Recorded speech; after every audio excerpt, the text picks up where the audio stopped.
Mom said she and Dad canceled their Paris anniversary trip because of budget issues. I believed her. A week later, I saw 87 photos on her Facebook. The Eiffel Tower, champagne, and 3 strangers who looked at my father as if they were his real children. Hi.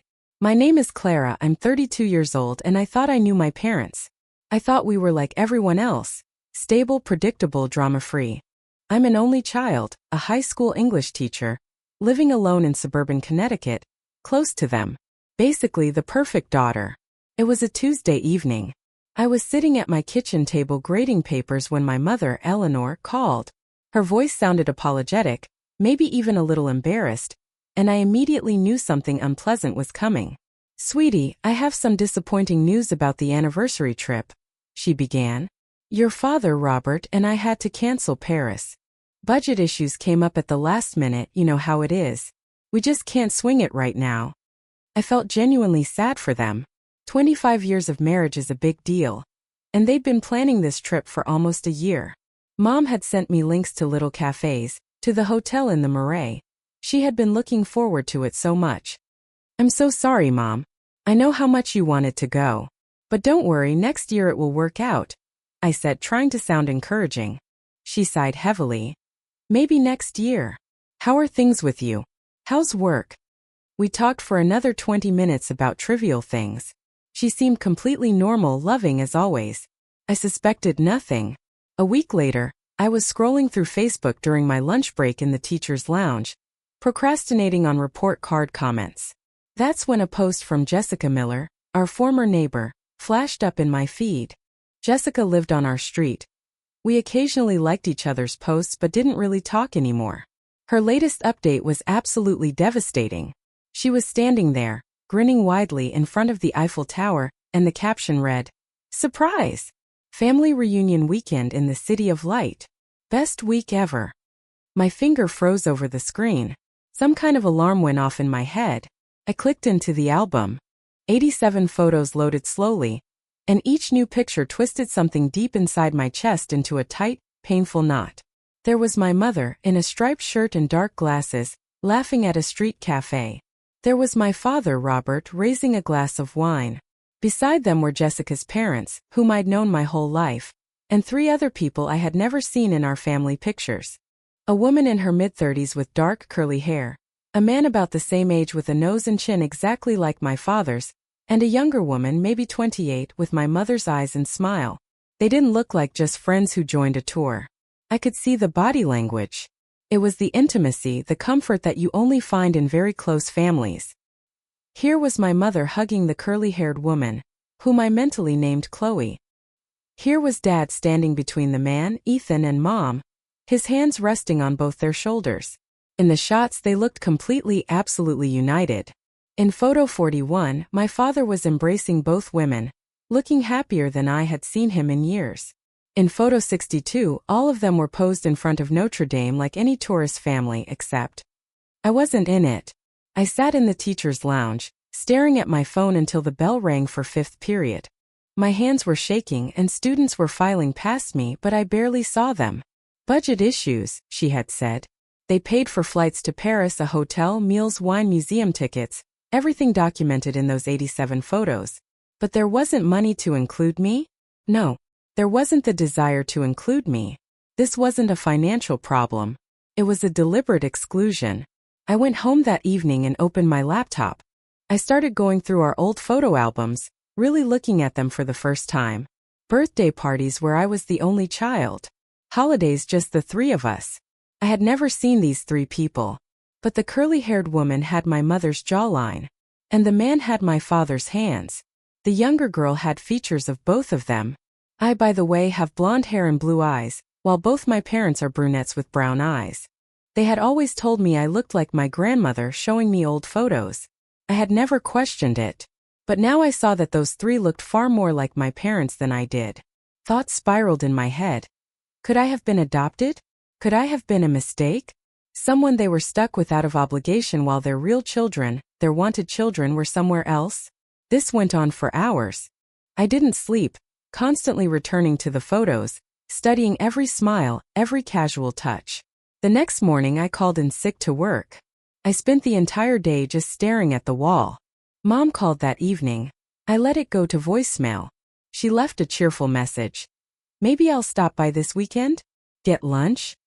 Acting as if she hadn't just returned from Paris, as if those 87 photos didn't exist. I deleted Facebook from my phone, then reinstalled it an hour later. Jessica had added more pictures. Now there were 93. In one, my parents were at the top of the Arc de Triomphe glowing with happiness. The caption for another, where they were all sitting at a candlelight dinner, was the most brutal. Finally, everyone together. Worth the wait. The message was clear. I was not everyone. I was something separate, something extra. 2 weeks passed. I functioned on autopilot. Mom called a couple more times, texted asking if I was okay. I replied briefly. Busy with work. Talk soon. She seemed satisfied with that. And then, at the end of the second week of this agony, she texted again. The tone was different, urgent. Sweetie, I need your help with something important. Can you call me when you have a minute? I stared at the words for a long time. Part of me wanted to just ignore it, part of me wanted to call and scream. Instead, I typed back. What's wrong? The 3 dots appeared immediately. She was waiting. It's complicated. I really need to explain over the phone. Please call me. It's about Robert. Playing the concern card. The family emergency card. I could picture her strategy. Worry me, draw me into a conversation, and then ask for whatever she actually wanted. Probably money. Or some favor she felt entitled to because I was supposed to be the good daughter. The one who wasn't invited to Paris. My thumb hovered over the call button. Then I opened Facebook instead, looked at those photos one more time, and I allowed the hurt to settle into something colder, harder, more useful. I replied. The same Robert who had budget issues and who is in the 87 photos from your family trip to Paris that Jessica posted? That father? I used their secret vacation photos as leverage. She needed a favor, but I needed the truth about the 3 strangers in Paris who looked more like their children than I did. I could feel my mother's panic through the phone screen. The 3 dots appeared, disappeared, appeared again. A frantic little dance of a parent caught in a massive, ugly lie. 5 minutes passed. 10. I just waited, staring at the text I'd sent. That cold, precise accusation. I imagined her standing in their perfect Connecticut kitchen, heart racing, trying to figure out how much I knew and, more importantly, how I had found out. She was probably scrolling through Jessica's Facebook profile, realizing that her perfectly crafted cover story had just blown up in her face. Finally, her response came through. Clara, please, this is not what you think. We need to talk in person. No. I typed back instantly. Text works fine. You had budget issues for a plane ticket but found money for a week in Paris with 3 people I've never met. I'm guessing this important thing you need help with is not about Robert's health, but about money. Explain here or don't bother explaining at all. I didn't give her time to reply. I added another message, making sure the hook was deep. Explain who Chloe, Ethan, and the younger girl are. Explain why your budget covered 6 plane tickets but not 7. I want the truth, Eleanor, not another lie. The pause was agonizingly long this time. I walked over to my window, looked out at the familiar street, the very street where I grew up, believing our life was simple and complete. How many secrets had been hidden right here, under the guise of normalcy? How many subtle glances and redirected conversations over family dinners had I missed? It was terrifying to realize that the foundation of my life, the stable, comforting structure of my family, was built on pure fiction. When the text finally arrived, it was a long defensive wall of text, clearly typed and retyped multiple times. Those people are family we haven't seen in years because of complicated circumstances. Your father and I planned this reunion very carefully, and didn't want to overwhelm you with family drama you've never been part of. We were going to tell you everything when the time was right. This wasn't about excluding you. We love you so much. Please believe that. Family. I wrote back. Whose family? They look like both of you. Like siblings. Half-siblings? I watched the dots flicker again. She was desperate now. Cornered. Yes. They are your half-siblings. From before your father and I got together. It's complicated. Robert had 2 children from a previous relationship. I had one. When we met, their other parents had custody and it was messy. We were young and we made choices we thought were best. After we had you, we tried to maintain the relationships, but it was difficult. They were hurt and angry. Eventually, we lost touch. Recently, they reached out wanting to reconnect. We thought Paris could be a fresh start. I sat on the sofa clutching my phone. My mind struggled to process it. 3 half-siblings I never knew existed? Relationships that imploded before I was even born? And the reason I wasn't told about a reunion trip was because they didn't want to complicate things? So you thought the best way to handle a fresh start was to lie to me and exclude me? I texted. You could have told me the truth. You could have said, we are reconnecting with your half-siblings and we need to do this trip with just them first. I'm 32 years old, Mom. I would have understood. Instead, you invented a lie about money problems. You treated me like a child you needed to protect from the truth. I know you're right. I'm sorry, she replied quickly. It was wrong. I panicked and said the first thing that came to mind. I didn't believe the sincerity in her apology. Not really. It was an apology for being caught, not for the deception itself. When were you planning to tell me? I challenged. Before or after Jessica posted 93 photos for the entire world to see? Or were you going to keep it a secret indefinitely, only telling me if and when these other relationships stabilized? She didn't answer that directly. Instead, she tried to pivot to get back to the real reason she had contacted me. I didn't know she was posting photos. She wasn't supposed to. But now that you know. What did you need help with? The sudden shift in subject was jarring. It was the moment the emotional drama met the cold, hard conflict of the request. Robert needs a minor surgery next month, she explained. Nothing serious, but he'll need someone to drive him home and stay with him for the first day. I have a work conference I can't miss. She needed me to be a caretaker. For the father who had spent thousands on a Paris reunion that I wasn't worth including in. The father who had chosen a clandestine reconciliation with children, who had been out of his life for decades over simple honesty with the daughter he had raised. The irony was a bitter taste in my mouth. Ask one of your other children, I typed. They don't live nearby and it's just one day. Please. I'm busy that week. Doesn't matter. Whatever week it is, I'm busy. Don't be childish about this, Clara. Your father needs you. Childish. The word hit me like a slap. I was selfish, childish, for not immediately forgiving a massive lie and volunteering to provide unpaid labor for someone who had deliberately excluded me from a major family event. You know what's selfish, Mom? I texted, feeling a cold rage flood through me. Lying to your daughter's face. Spending thousands on a trip you claimed you couldn't afford while excluding her. Having 3 other children you never mentioned. Then calling and expecting favors when you need something. That's selfish.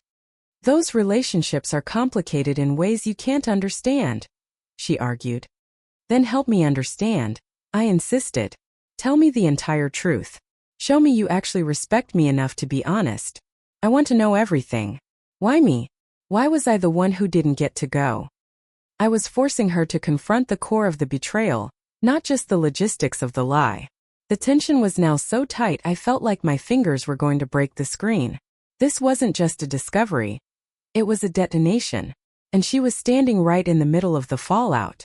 I was going to push for every single detail no matter how much it hurt, because the moment I stopped pushing, the lie won. She called me selfish and childish for refusing to help him. That word, selfish, ignited a brutal conflict. I realized I was not punishing my father. I was reclaiming my worth from a family that had deliberately diminished me. I watched the screen waiting for her full, unvarnished explanation. But what came next was another deflection. A desperate attempt to regain control of the narrative. I have apologized, she texted. I have explained the situation with your half-siblings. What more do you want? I can't change what happened. But this is about Robert's health. Punishing your father by refusing to help with his surgery is not the answer. The word punishing made my blood run cold. I am not punishing anyone, I replied, my fingers flying across the keyboard with cold precision. I am simply unavailable. Like you were unavailable to be honest with me. Like I was unavailable to be invited to Paris. You are being incredibly selfish, she stated flatly. That was the line. The one single word that snapped whatever fragile thread of respect I still held for her. Selfish. She lied, excluded me from a major family event with my newly discovered siblings, and now when she needed free caretaking labor, I was the selfish one for being hurt. You're right, I typed back, making sure every word was heavy with my simmering rage. I am being incredibly selfish. I am prioritizing my emotional well-being over your convenience. My emotional well-being is important too, Mom. Apparently less important than your Paris reunion, but important to me. I want you to sit with the consequences of your choices. I could almost hear her frustrated sigh from hundreds of miles away. She was used to my compliance, my automatic yes to family obligations. This refusal, this boundary, was a direct threat to the established order of our relationship. We can work through this, she pleaded. Just help him first. Then we'll sit down and talk everything through. Properly. Promise. So help you first, I retorted. Then maybe you'll respect me enough for a real conversation? That's not how this works, Eleanor. You're the one who needs something from me. You lost the right to make demands when you chose the lie over the truth. Another long, heavy pause. I paced my small living room, the phone hot in my hand. I felt a strange mix of deep, aching betrayal and an empowering clarity. I had been their compliant daughter for 32 years, and now I was finally demanding to be treated like an adult who mattered. What do you want from us? She asked, the question laced with a genuine desperation I hadn't heard before. I want accountability, I stated, drawing a firm line. I want you to understand that trust, once broken, doesn't automatically repair. I want you to feel a fraction of what I felt seeing those photos. To know you all spent a week together, making memories, being a family, while I believed your lie and felt sorry for you missing your anniversary trip. So you want revenge, she concluded, latching onto the most dramatic interpretation. I want accountability, I repeated, firming my resolve. By refusing to help with the medical procedure you should have planned for, I am establishing that I am not available whenever you need something, regardless of how you treat me. That's not revenge. That's a boundary. My phone rang. It was Robert. Dad. I declined the call immediately and texted my mother. Text only. I'm not doing phone calls. A few minutes later, a text came from him. Your mother is very upset. Call me. I replied. I'm sure the family you spent a week with in Paris can comfort her. Don't be like this. We love you. You have a funny way of showing it, I shot back. We made a mistake. Let us make it right. How are you going to uninvent the lie? Uninvite your other children from Paris and take me instead? Travel back in time and tell me the truth from the beginning? Be reasonable. I am being reasonable, he insisted. You lied. I found out. Now you want a favor. The reasonable response is no. Family helps family. That phrase, family helps family, sat on my screen radiating a bitter irony. The family that left me out. The family that lied to me. The family that expected me to simply forgive and forget because they needed something. Then ask your family, I challenged. You have 3 other children now. I'm sure one of them can help. The silence from his end was deafening. He didn't respond for almost an hour. The knowledge that I had hit a nerve, the realization that his new, reunited family was geographically distant and perhaps not as readily available as the convenient daughter he had at home, was a small, cold victory. Around midnight, my mother texted again. Please think about what you're doing. Your father's surgery is important. My well-being is important too, I responded. We can work through this. Just help him first, she wrote. So help me first? Then maybe you'll respect me enough for a real conversation? I pushed. That's not how this works, she finally broke. What do you want from us? I want you to sit with the consequences of your choices, I typed. I want you to understand that trust once broken doesn't automatically repair. I want you to acknowledge that your protection felt like rejection, and your lie felt like a deliberate choice to devalue me. No response came. The conversation was dead, but the conflict was raging. I knew I had gone too far for comfort, but not far enough for truth. I was forcing them to choose between their convenience and my emotional survival, and that choice was the most intense conflict of my life. Dad dropped the bomb. The neighbor who posted the photos, Jessica, was sending her daughter to help him with the surgery. That's when I realized the lie wasn't just about protecting me. It was about maintaining a tight, fragile control over everyone, even the secret siblings. The silence that followed my last messages, the ones about accountability and consequences, was heavier than any argument. It stretched into the next morning. They had retreated, not in defeat but to regroup to find another angle of attack or perhaps another solution. I went to work on pure adrenaline, teaching The Great Gatsby while feeling like I was living my own story of gilded illusion and painful reality. Every time my phone buzzed, my heart leaped, but the texts were just from colleagues. Finally, late that afternoon, a message came, not from Mom but from Dad. "I'll ask Jessica's daughter to help," Robert wrote. "She's offered before." Jessica, the neighbor, the one whose helpful, cheerful Facebook album had detonated my life.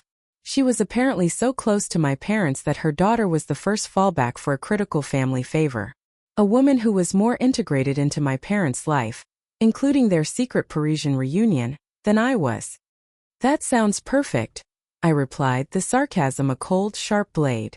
"Your mother is heartbroken," he continued, playing the guilt card, but it felt hollow now. "She'll recover," I said. "She has 3 other children to comfort her." "Stop throwing that in our faces, Clara. Stop pretending you didn't know exactly what you were doing." "Stop pretending you didn't know exactly what you were doing," I countered. "You chose to lie. You chose exclusion. Now you are dealing with the logical consequence of your choice." The conversation went dead again. I had established the boundary, but the cost was the final collapse of my relationship with them. I blocked both of them on social media, a purely symbolic act but a necessary one. The tension continued for the next week. No calls, no texts. I felt adrift, simultaneously angry and terribly lonely. My family had vanished, replaced by a ghost limb of betrayal. Then came the plot twist I hadn't expected, the one that shifted the entire perspective of their lie. I received a friend request on Facebook. From Ethan. The man with my father's nose, the one in the Paris photos. My half-brother. I stared at the screen. Why was he contacting me? Did my parents put him up to it? Was this another attempt at manipulation, a way to use the other children to get what they wanted? Against every rational fiber in my body, I accepted the request. I needed to know. He messaged immediately. "Hey Clara. I know this is weird. Our parents told us what happened. I wanted to reach out directly." "Why?" I texted, keeping my guard up. "Because what they did was messed up," he responded. "Chloe, Rachel, and I talked about it. We didn't know they'd lied to you. We thought you knew about us and chose not to come." That single sentence, "we thought you knew about us and chose not to come," hit me harder than the initial lie. I leaned back, suddenly breathless. "They told you I couldn't make it? They said I was too busy with work?" "Yes," Ethan confirmed. "We were actually disappointed we wouldn't get to meet you. We thought you weren't interested in connecting." My parents hadn't just lied to me. They had lied to everyone. They had told me they had budget issues. They had told their other children I was too busy. They had kept us separate, managed us in separate boxes, all while pretending their actions were for the benefit of healing and protection. I realized their lie was not simply a tool to avoid my hurt feelings. It was a sophisticated, decades-long strategy of compartmentalization. They kept their past separate from their present, their lost children separate from their current child, all to avoid the messiness and the consequences of their own complicated history. They were not protecting me. They were protecting their own comfort and their perfectly organized narrative. "Did they tell you anything about me before the trip?" I asked Ethan. "Honestly, not much," he admitted. "We knew we had a younger half-sister. That's about it. They kept things pretty separate. We thought it was because you weren't interested." The moral dilemma of the story had just shifted. It wasn't about whether I should forgive my parents. It was about whether I should allow their manipulative choices to keep me alienated from my own siblings. My anger, which had been aimed squarely at Robert and Eleanor, now felt wider, deeper, encompassing a lifetime of secrecy that had wounded multiple people. I typed out my response to Ethan, a decisive step into an unknown future. "I didn't know you existed until I saw the Paris photos. I'm 32 years old and I'd never heard of any of you. I need time to process everything still, but thank you for reaching out. Totally understand, Ethan replied. I'll be here whenever you're ready. For what it's worth, Rachel and Chloe want to meet you too. Without our parents involved. The idea was terrifying but intoxicating. They were the key to dismantling the lie, the witnesses to my parents' duplicity, and possibly, the only genuine family I had left. The true final conflict was not with my parents, but with my own fear of embracing this complicated, messy true reality they had tried so hard to hide. The next move was clear. I had to meet them. I finally faced my parents, not alone, but with my 3 half-siblings, demanding accountability for a lifetime of lies. I learned that the revenge I wanted wasn't the goal. The true prize was building a new, honest family from the wreckage of the old one. The revelation that my parents had lied to Ethan, Chloe, and Rachel about me, telling them I was too busy to join the Paris reunion, was the final devastating piece of the puzzle. It reframed the conflict. Their dishonesty wasn't targeted protection. It was total desperate control. A month after the texts with Ethan, I finally agreed to meet him. We chose a neutral cafe halfway between our apartments.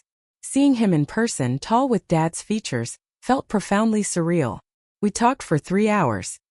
He spoke about his childhood, the pain of losing contact with Robert, and the shock of finding out he had a sister, me, who had been deliberately kept in the dark. They tried to keep everyone in separate boxes, Ethan concluded. I think they genuinely believed it was for the best. The best for them so they didn't have to deal with the blended family mess. It made a sick kind of sense. My parents had chosen to prioritize their own comfort over the emotional health of all 4 of their children. Over the next few weeks I met Chloe, sharp, funny with mom's quick wit, and then Rachel, who was quieter but incredibly warm. 3 siblings I never knew I needed. 3 people who understood exactly what it felt like to be managed, manipulated, and lied to by parents who thought they knew best. The emotional tension finally reached its peak when Chloe sent a group text. Parents want to plan a family dinner. All 6 of us. They're asking if we think you'd come, Clara.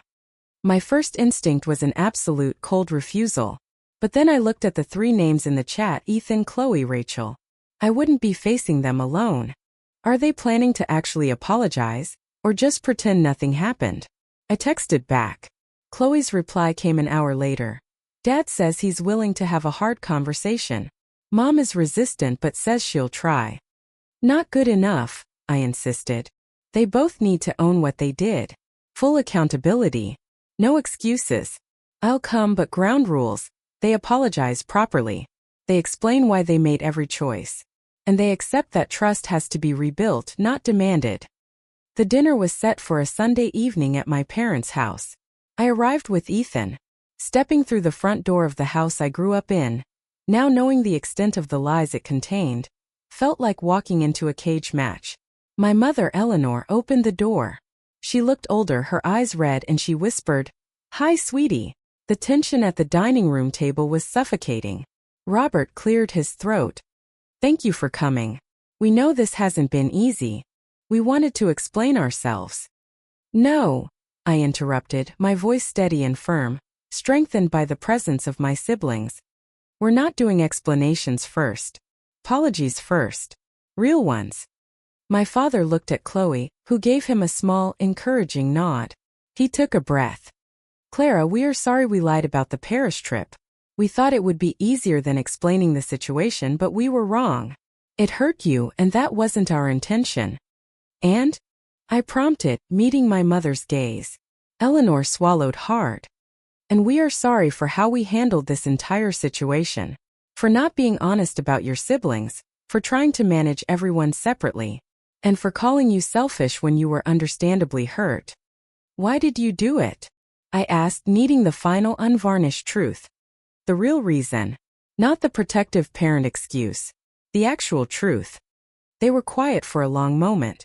Finally Robert spoke, his voice cracking. "Because it was easier. Because dealing with the complexity of blended families and hurt feelings was overwhelming. Because we were selfish and wanted to avoid difficult conversations. We convinced ourselves it was for everyone's benefit," my mother added, tears welling up. "But really it was for ours. We didn't want to admit we'd failed at maintaining relationships with Marcus, Chloe, and Rachel. Starting fresh with them felt like a second chance. And including you meant acknowledging all the ways we'd kept everyone apart. The truth, ugly and raw, hung in the air. I let it sink in. Do you understand why that hurt so much? I asked, my own eyes burning. Yes, Mom whispered. You were the daughter we raised, the one who was always there. And we treated you like you mattered less than the children we'd lost. That was wrong. Incredibly wrong. The core wound was exposed. The initial rage I had felt, the desire for petty revenge, dissipated, replaced by a profound, weary sadness. I looked around the table at my siblings, my allies. It's going to take time, I said finally. A lot of time. And complete honesty from now on. No more managing me. No more lies, even small ones. And family therapy. For all of us. We can do that, Robert agreed immediately. Whatever you need. I'm not ready to forgive yet, I confessed quietly. But I'm willing to try to rebuild. That's all I can promise. The dinner that followed was awkward, but it was real. We talked about surface things, but the foundation was now the truth. When I left, my mother hugged me. It was uncomfortable, but I allowed it. I drove home with Ethan. That was intense, he said. Yeah.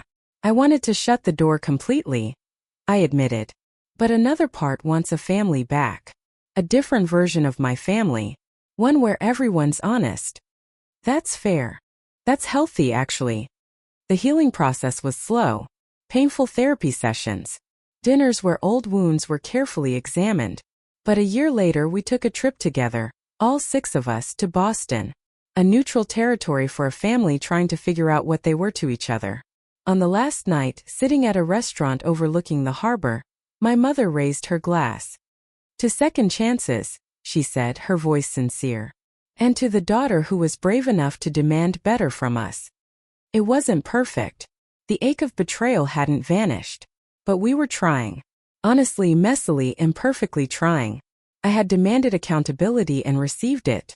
And in the process, I hadn't just regained a piece of my old life. I had found 3 siblings I never knew I needed.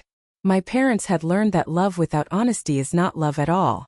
And I had learned that sometimes, the most profound resolution to a brutal conflict isn't revenge, but the hard, persistent work of building something genuine and true from the ruins of a lie. The family I have now is complicated, but it is finally real. It is a family I chose to fight for. And that makes all the difference.